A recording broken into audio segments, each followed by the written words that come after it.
చేస్తూ ఇక ఒళ్ళంతా చెవులు చేసుకుని కర్ణామృతాలు ఆస్వాదించడానికి సంసిద్ధంగా ఉన్న మీ అందరికీ భక్తి భావ యశస్వి, మృదు మనస్వి, విద్యా తపస్వి, విజ్ఞాన తేజస్వి, జ్ఞాన వర్చస్వి గౌరవనీయులు శారదా జ్ఞానపుత్ర ప్రవచన వాచస్పతి బ్రహ్మశ్రీ చాగంటి కోటేశ్వరరావు గారి యొక్క ప్రసంగాన్ని అలాగే ప్రవచనాన్ని విలువల విద్య గురించి వారు తెలియచేస్తారు. వారికి శుభ స్వాగతం తెలియచేస్తూ ఉన్నాము. వారిని మాట్లాడవలసిందిగా కోరుతూ వారి అమృతాన్ని మనందరికీ పంచవలసిందిగా ఆహ్వానం తెలియచేసుకుందాం. శ్రీ గురుభ్యో నమః. సభాయే నమః. వేదిక మీద ఉన్న పెద్దలందరికీ అట్లాగే సభలో ఆశీనులైన పెద్దలకి నా హృదయపూర్వక నమస్కారాలు. పిల్లలందరికీ కూడా నా హృదయపూర్వక ఆశీర్వచనాలు. నాకు ఈ కర్తవ్యాన్ని అప్పజెప్పినప్పుడు గౌరవ ముఖ్యమంత్రి గారు నాతో మాట్లాడుతూ ఒక మాట అన్నారు. నైతికత అన్నది ప్రారంభం కుటుంబంలో ప్రారంభం కావాలి. తల్లి మాట వినడం, తండ్రి మాట వినడం, అన్నదమ్ముల్ని ప్రేమించడం ప్రారంభమైతే సమాజాన్నంతటినీ ప్రేమించడం తనంత తానుగా అలవాటవుతుంది. ఇవాళ కుటుంబాలలో విలువలు తగ్గిపోతున్నాయి. కుటుంబ సభ్యుల మధ్య ప్రేమ, అవగాహన తగ్గిపోతున్నాయి. కాబట్టి మీరు విద్యార్థులను ఉద్దేశించి ప్రసంగాలు చేసిన, ఆధ్యాత్మిక ప్రవచనాలు చేసిన ఈ విషయాన్ని దృష్టిలో పెట్టుకుని కుటుంబ విలువలు పెరగడానికి దోహదపడేటట్టుగా మీ ప్రసంగాలు చేయవలసింది అని కోరారు. ఇది మొట్టమొదటిసారి ప్రభుత్వ పక్షాన జరుగుతున్నటువంటి విద్యార్థుల సమ్మేళనం కాబట్టి నాకు ఎవరు ఈ కర్తవ్యాన్ని అప్పచెప్పారో వారు నాకు చేసిన సూచనని నేను ఔదల దాల్చవలసి ఉంటుంది. కాబట్టి వారు చేసిన సూచనతోటే నా ప్రసంగాన్ని ప్రారంభం చెయ్యాలి అని నేను అనుకున్నాను. కుటుంబం అనేది భగవంతుడు మనకిచ్చిన గొప్ప వరం. తల్లి కడుపున పుడతాం. నిజానికి ఈ తల్లి కడుపున పుట్టాలి అని ఎవరు నిర్ణయించుకోరు. అమ్మ కడుపులో కటిక చీకట్లో తల కిందకి కాళ్ళు పైకి పెట్టి 9 నెలలు పెరిగిన తరువాత తాను విసర్జించిన మలమూత్రములలోంచి పుట్టినటువంటి క్రిమికీటకములే కోమలమైన తన శరీరాన్ని కొరుకుతుంటే బాధపడలేక చిట్ట చివరికి ప్రసవమై తల్లి కడుపులోంచి బయటికి వచ్చినటువంటి శిశువు ఒక్కసారి 6 అడుగుల ఎత్తు ఉన్నటువంటి పెద్ద పెద్ద ఆకారాలు, దీపాలు, కాంతి, దానికి తోడు మాటలు ఇవన్నీ వినపడి శరీరావయవములు పనిచేయడం ఆగిపోయి మూత్రపిండాలు, గుండె మొదలైనటువంటివి కూడా ఆగిపోయే పరిస్థితి ఏర్పడితే అప్పుడు అమ్మ తొలి దైవమై ఆమె యొక్క స్థలము నుండి కోలోస్ట్రం అనబడేటటువంటి పసుపు పచ్చటి ఎరుపు రంగులో ఉన్న ముద్ద, ఒక ద్రవం విడుదలవుతుంది. అది భగవంతుడు పెట్టినటువంటి ఒక గొప్ప వ్యవస్థ.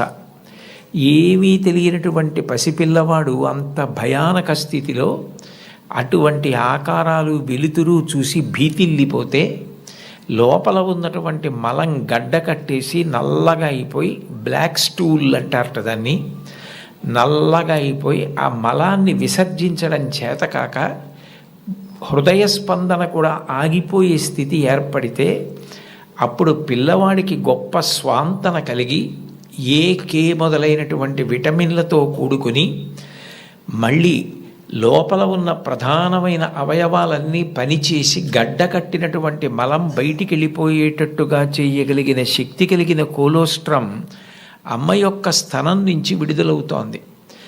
ఈ మాటలు నేను చెప్పట్లేదు. చాలా ప్రఖ్యాతమైనటువంటి ఒక గైనకాలజిస్ట్, ఒక డాక్టర్ గారు, రామాంజనేయులు గారని, వారు ఒక పుస్తకం రాశారు. ఆ పుస్తకం ఇంగ్లీష్లో ఉంది, మాతృదేవో భవ అని. ఆ పుస్తకంలో ఆయన వైద్యశాస్త్రాన్ని స్త్రీకి అన్వయం చేసి అసలు స్త్రీ అన్న ప్రాణి లేకపోతే ఈ సృష్టి లేదు, ఒకవేళ సృష్టి జరిగినా నిలబడే అవకాశం లేదు. తండ్రి కోట్లకు పడగలెత్తినవాడు కావచ్చు, గొప్ప అధికారి కావచ్చు, కానీ పుట్టినటువంటి పసిబిడ్డ ఆకలితో ఏడుస్తుంటే ఆ పసిబిడ్డకి పాలు పట్టగలిగినటువంటి శక్తి అమ్మకొక్కదానికే ఉంటుంది. నేను ఈ బిడ్డని రక్షించుకోవాలి అన్న తాపత్రయం, ఆ తిరుగులేని ప్రేమ అమ్మకి మాత్రమే ఉంటుంది. అది కేవలం మనిషిలో కాదు. మీరు ఏ ప్రాణిని తీసుకోండి, కోడి గ్రద్దని చూస్తే హడిలిపోతుంది. అట్లాంటి కోడి తన గుడ్లని పొదిగి పిల్లల్ని చేసిన తరువాత ఆ పిల్లలు కొంచెం దూరం వెళ్ళి ఏదైనా తింటూ ఉంటే ఎక్కడ గ్రద్ద వచ్చి పిల్లల్ని తన్నుకుపోతుందో అని మెడ ఎత్తిపెట్టి ఆకాశం వంక చూస్తూ కొక్కొక్కొక్కొక్కొక్కొక్కొక్క అంటూ, ఒకవేళ గ్రద్ద వస్తే 2 రెక్కలు ఎత్తిపెట్టి పిల్లలన్నింటినీ రెక్కల కిందకి తెచ్చేసుకుని రెక్కలు ముడిచేసి కంఠం ఎత్తిపెట్టి ముందు నా కంఠాన్ని కోసేసి అప్పుడు నా పిల్లల్ని చెనకు అని గ్రద్దకి ఎదురు తిరుగుతుంది. ఒక కోడికి ఎవరు నేర్పారు తన పిల్లల్ని కాపాడుకోమని? స్త్రీ ప్రాణి. కోడి పుంజుకు లేదు ఈ లక్షణం, కోడి పెట్టకుంది ఈ లక్షణం, ఆడ కుక్కకుంది ఈ లక్షణం, ఆడ పందికుంది ఈ లక్షణం. స్త్రీ ప్రాణి ఎక్కడ ఉన్న లోకంలో బిడ్డల్ని కడుపులో పెంచుకోవడం, కడుపుని గర్భాలయం చేయడం, కన్న బిడ్డలకి పాలిచ్చి పెంచి పెద్ద చేయడం, అంత అవ్యాజానురాగంతో స్త్రీ చేసేటటువంటి త్యాగం లేకపోతే ఈ సమాజం లేదు. భగవంతుడి మీద తప్ప అన్యం మీద స్తోత్రం చెయ్యని శంకరాచార్యుల వారు తండ్రి మీద కూడా చెప్పల, అమ్మ మీద మాత్రం 5 శ్లోకాలు చెప్పారు. 5 శ్లోకాల్లో ఒక శ్లోకంలో అంటారు, ఆస్తాం తావదీయం ప్రసూతి సమయే దుర్వార శూలవ్యధ నైరుచ్యం తనుశోషణం మలమయీ శయ్యాచ సంవత్సరి ఏకస్యాపి నగర్భభారణ భరక్లేశస్య యస్య క్షమః దాతుం నిష్కృతి ఉన్నతోపి తనయత్తస్యై జనన్యై నమః అంటారు. 9 నెలలు కడుపు పెద్దదై వికారమును పొంది తాను వంగలేక పని చేసుకోలేక తిందామంటే ఆహారం సహించక ఎంతో కష్టపడి తాను మరణ సదృశమైనటువంటి వేదన పొంది అన్ని నిప్పులు పడి బిడ్డని ప్రసవించి ఆ బిడ్డకి పాలిచ్చి పెంచి పెద్ద చేసి ఏడాది పాటు చలికాలం లేదు, వర్షాకాలం లేదు, మంచంలోనే మలమూత్ర విసర్జన చేస్తే ఆ మలమూత్రములను తుడిచి కడిగి బిడ్డని రక్షించి తాను ఉపవాసాలు చేసి చిట్ట చివరికి అవసరమైతే పిల్లవాడు ఎంత పెద్దవాడైనా వాడికి ఏదైనా కించిత్ అనారోగ్యం కలిగిందంటే భయం వేసినటువంటి మనసుతో నా ఆయుర్దాయం కూడా నువ్వే పోసుకొని బ్రతుకని అనగలిగినటువంటి వ్యక్తి ప్రపంచంలో ఉంటే అది అమ్మ ఒక్కతే. అందుకే అమ్మ లాంటి ప్రాణి లోకంలో లేదు. శాస్త్రాలు కూడా మొట్టమొదటి నమస్కారం ఎవరికి చేయించాయి అంటే మాతృదేవో భవ. మాతృదేవో భవ అంటే భగవంతుడు అమ్మ రూపంలో ఉన్నాడు అని కాదు దాని అర్థం. అమ్మయే భగవంతుడై ఉన్నది. భగవతి అమ్మ, అమ్మ భగవంతుడు 2 కాదు. ఎందుకనంటే ప్రాణం పోయేటప్పుడు కూడా ఎక్కడ కొడుక్కి ఇబ్బంది కలుగుతుందోనని కొడుక్కి ఇబ్బంది కలగకుండా వాడికి ఏ విధమైనటువంటి క్లేశము పొందకుండా తాను వెళ్ళిపోవాలని తల్లి కోరుకుంటుంది. సభలో చెప్పడం నాకు ఇష్టం లేదు, కానీ నేను ఉద్యోగం చేసిన రోజుల్లో నాతో పాటు ఉద్యోగం చేసినటువంటి ఒక వ్యక్తి తల్లి, ఆమెకి గుండె నొప్పి వస్తోందని తెలిసినా కొడుక్కి చెప్తే ఎక్కడ కొడుకు వైద్యానికి తీసుకెడతాడో, ఎక్కడ కొడుక్కి చాలా డబ్బు అయిపోతుందో, ఆడపిల్లలు పెళ్ళికి ఎదిగొచ్చారు, మగపిల్లలు చదువుకుంటున్నారని చెప్పడం మానేసి కొడుకు నిద్రపోవడానికి వెళ్ళిపోతుంటే పిలిచి ఒక్కసారి ఇలా కూర్చొని ఒళ్ళో తలపెట్టుకుంటానని, ఒళ్ళో తలపెట్టుకుని నేను నిద్రపోయిన తర్వాత నువ్వు వెళ్ళి పడుకో అని అంటే ఆవిడ ఉద్దేశ్యం ఏంటంటే ఆవిడ శాశ్వత నిద్రలోకి వెళ్ళిపోతోంది. ఆ కొడుకు ఒళ్ళో తలపెట్టుకుని పడుకుంటే కొంతసేపటికి తల్లి కదలటం లేదని వాడు కదిపి చూస్తే తల్లి శరీర త్యాగం చేసేసింది. ఆ తర్వాత తెలిసింది, తన భార్య చెప్పింది, కొంచెం గుండెల్లో నొప్పిగా ఉందమ్మా, బరువు పని చేయలేకపోతున్నాను, కానీ వాడికి మాత్రం నువ్వు చెప్పకు సుమా అని ఒట్టేయించుకుందట కోడలతో. అది తల్లి అంటే. అమ్మ అంటే అంతటి ప్రేమైకమూర్తి. అమ్మ లాంటి వ్యక్తి జీవితంలో ఇక దొరకదు. జీవితంలో అన్నిటికన్నా పెద్ద నేరం ఏమిటంటే అమ్మకి చెప్పలేము అన్న పని మనం చేయడమే. ఏ పని మనం చేస్తామో అది అమ్మకి చెప్పగలగాలి. మీరు ఏ పని చెయ్యండి, ఇది అమ్మకి నేను చెప్పలేను అన్న పని మీరు జీవితంలో ఎప్పుడూ చెయ్యకూడదు. భగవంతుడెంతో అమ్మ అంతే. మీరు మహాత్ములైన వారి ఎవరి జీవిత చరిత్ర పరిశీలించండి. అమ్మకి నమస్కారం చెయ్యకుండా, అమ్మ గొప్పతనం చెప్పకుండా లేరు.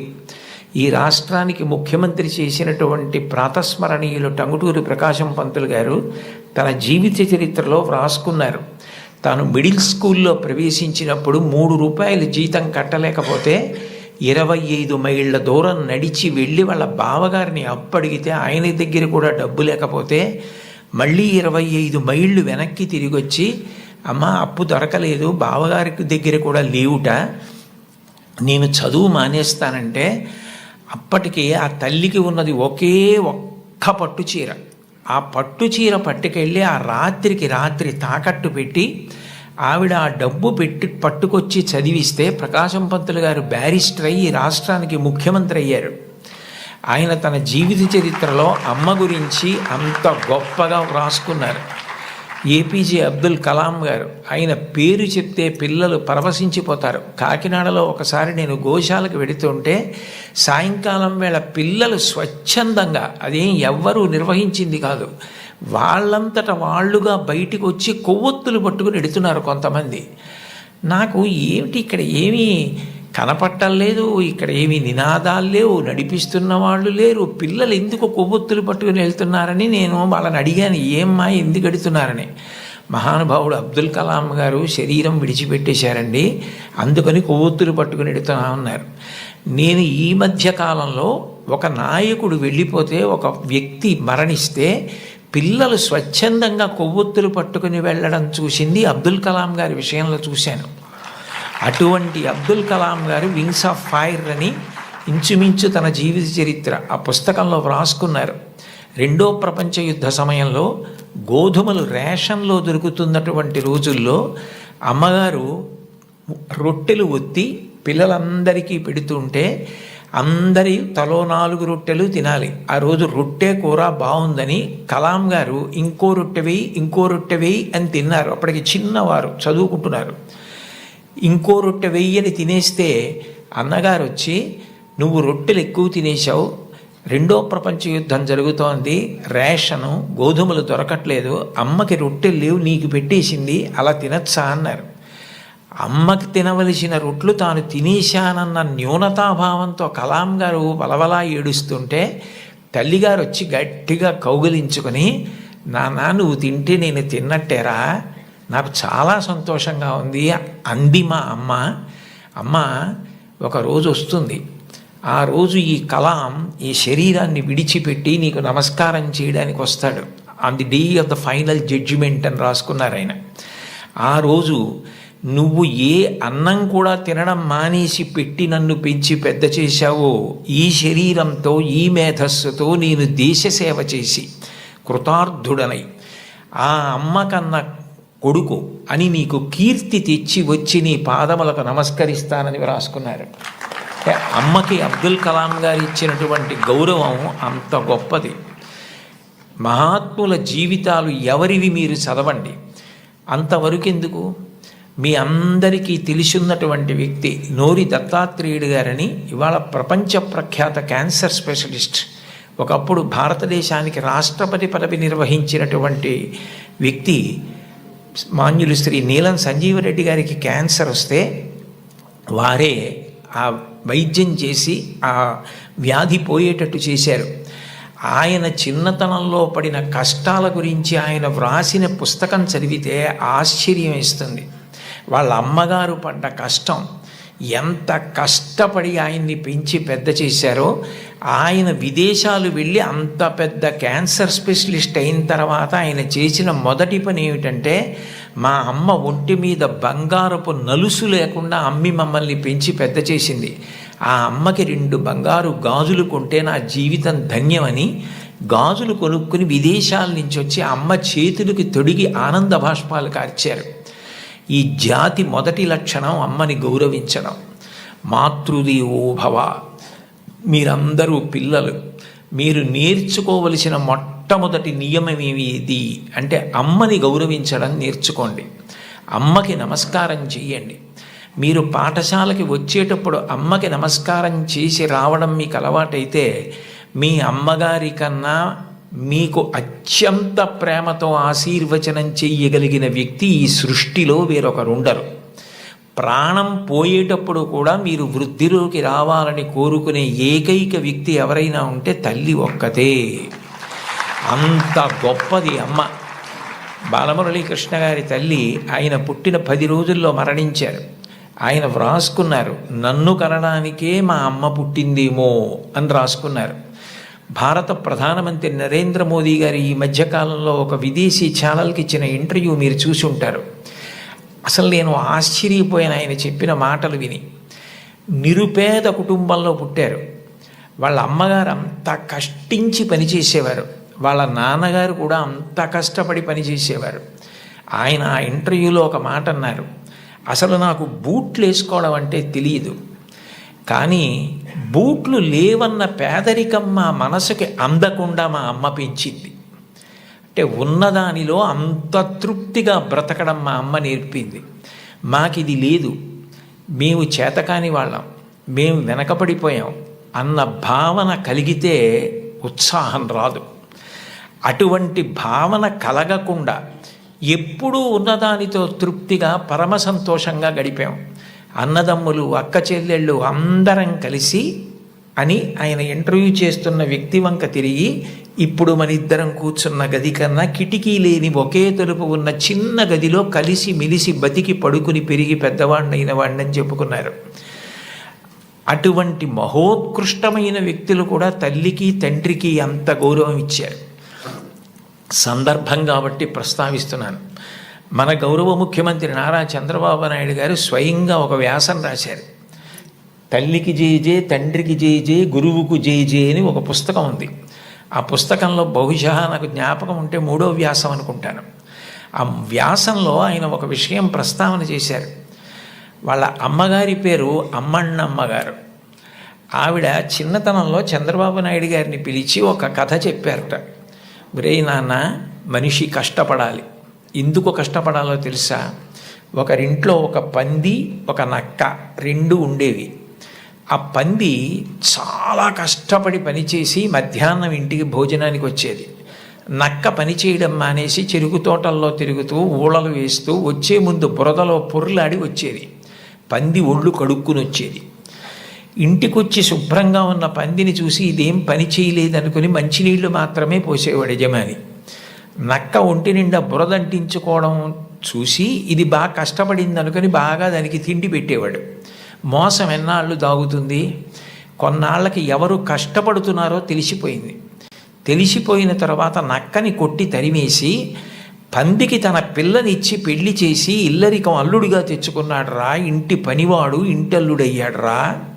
కష్టపడినవాడు వెనక్కి తిరిగి చూడడు జీవితంలో. కష్టపడడం నేర్చుకో అని మా అమ్మ నాకు చిన్నతనంలో చెప్పింది. మా అమ్మ చెప్పిన కథ నా జీవితానికి దిశానిర్దేశం చేసింది. ఆనాటికి ఈనాటికి ఏనాటికి నాకే కాదు మా ఊరంతటికి అదే భగవద్గీత. నేను యథాతథంగా ఆయన వ్రాసిన వ్యాసంలో మాటలే చెప్తున్నాను. ఆ మాటలే నాకు స్ఫూర్తి. ఇప్పటికీ కష్టపడడం నాకు అంత సంతోషం. ఆ కష్టపడడం అన్నది నేను మా అమ్మగారి దగ్గర నేర్చుకున్నాను. ఆ కష్టపడే ఇవాళ ఈ స్థితికి వచ్చాను. నేను ముఖ్యమంత్రినైనా మా అమ్మగారు మాత్రం మా ఇంట్లో గట్టిగా 3 రోజులు ఉండడానికి ఇష్టపడేది కాదు. మళ్ళీ వెళ్ళిపోయి ఆ నారావారి పల్లెలో తెల్లవారి 5 గంటలకి లేచి గొడ్డు గోద పొలము పనులు అవి చేసుకోవడం, ఆ కష్టపడ్డం ఆవిడికి ఎంత సంతోషము అని అమ్మగారి ప్రేరణతో తాను ఎంత వృద్ధిలోకి వచ్చారో వ్రాసుకున్నారు. నేను ఏదో 4-5 విషయాలు మాత్రమే ప్రస్తావించాను. లోకంలో తల్లిని మించిన దైవం లేదు. మీరు జీవితంలో ఎప్పుడైనా అమ్మ నువ్వేం చేశావని అడిగితే, మీరు అమ్మకి చెప్పలేని స్థితి కలిగితే, మీరు చేసిన పని మీ అమ్మగారికి మీరు చెప్పలేకపోతే, అంతకన్నా